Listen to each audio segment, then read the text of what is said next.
Hey, what's happening? It's Silas back with another book review. And I gotta admit, I am very behind on these book reviews. I am now on my 11th book of the year, and this is actually book 8.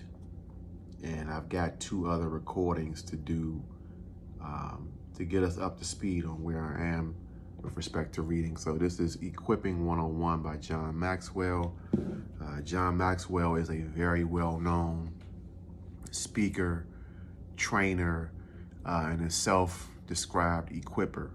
And what really drew me to the book was the terminology that he uses, specifically the word equipping. He talks about not being a coach, but an equipper. And that really drew me in. Personally speaking, I'm the kind of person where if someone comes to me with a challenge, I'm not the one to give advice from the hip. I like to be able to qualify my advice by attaching a book, a video, some sort of content to what I'm sharing.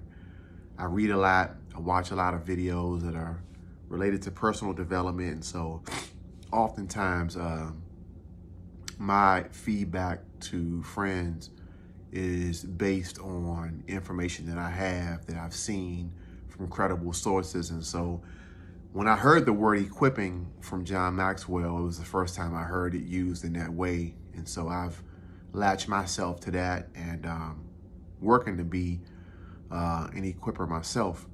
The book is one of many books written by John Maxwell. It's a very straightforward book. There are no sort of earth-shattering lessons in the book, but I took some notes and I just want to share a few things that stood out to me. There's a quote that I saw in the book early on that said, if I had to do it all over again, I'd get help. And so this is a quote that I've seen once or twice before now, but essentially equipping people around you is about edifying people and putting them in a position to be able to help you, the team, and your vision. The book is written primarily from a perspective of a leader on an actual business team.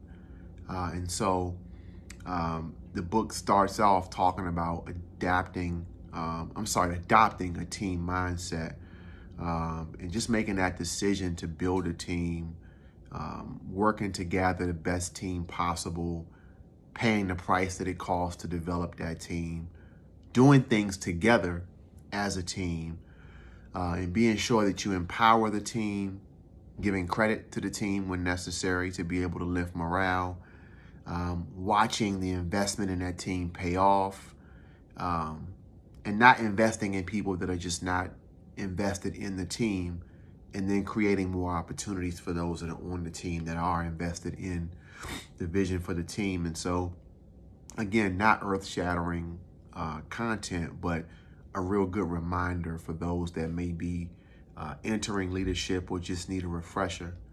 One of the things that I noticed about the book is that, again, it's a very short book, very easy read.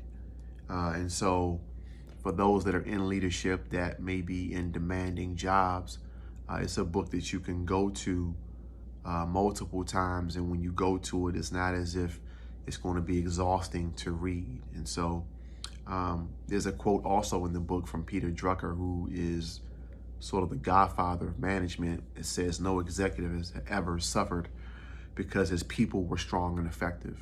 And so sometimes we think it's a burden to train up people. We think it's a burden to invest in people. But if people are strong and effective, you're not going to have any complaints. Sometimes we think that investing in people means that they're going to leave, but really it's quite the contrary. The more you invest in people, the more incentive they have to actually stay. And so he talks about the attributes of a potential leader, and this checklist he put together talks a bit about a leader as someone who is able to assess needs, understands the assets on hand, understands the ability of candidates, understands the attitude of candidates, understands the accomplishments of candidates. One thing that was very key, he said that there's some people, when being considered for leadership, they are never bees, like they could never be leaders. Some people could be leaders. Some people should be leaders. And then there's some people that must be leaders. And he is talking in the book a lot about what does it take for it to be a situation where everyone around you says, no, this is a must for you. You must take the next step to go to the next level. So again, never be, could be, should be, and must be.